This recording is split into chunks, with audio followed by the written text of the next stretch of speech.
Serbia के सदर Alexander वोक ने हालिया दिनों चाइना मीडिया ग्रुप को दिए गए एक खुसूसी इंटरव्यू में कहा कि चीन सर्बिया का बहुत अच्छा दोस्त है।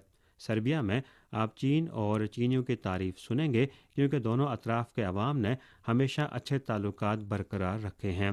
सर्बिया के मुश्किल वक्त में चीन वो मुल्क था जिसने हमारा सबसे ज़्यादा साथ दिया। वबाई सूरत हाल में चीन वाहिद मुल्क है जिसने हमें मदद और हिमायत फराहम की है। वो के मुताबिक हंगरी सर्बिया रेलवे एक अजीम तस्वुर है। चाइना रेलवे की सरबराही में ये मुश्तरका मनसूबा 180 किलोमीटर से ज़ायद तवील है, जो सर्बिया में एक बड़ा मनसूबा है। हम तवक्को करते हैं कि हमारे हंगरी के शराकतदार 2025 के आखिर या 2026 के आगाज़ तक अपना हिस्सा मुकम्मल करेंगे। उस वक्त बलग्राद, बुदापेस्ट और वियना जैसे शहरों से जुड़ने के काबिल होगा।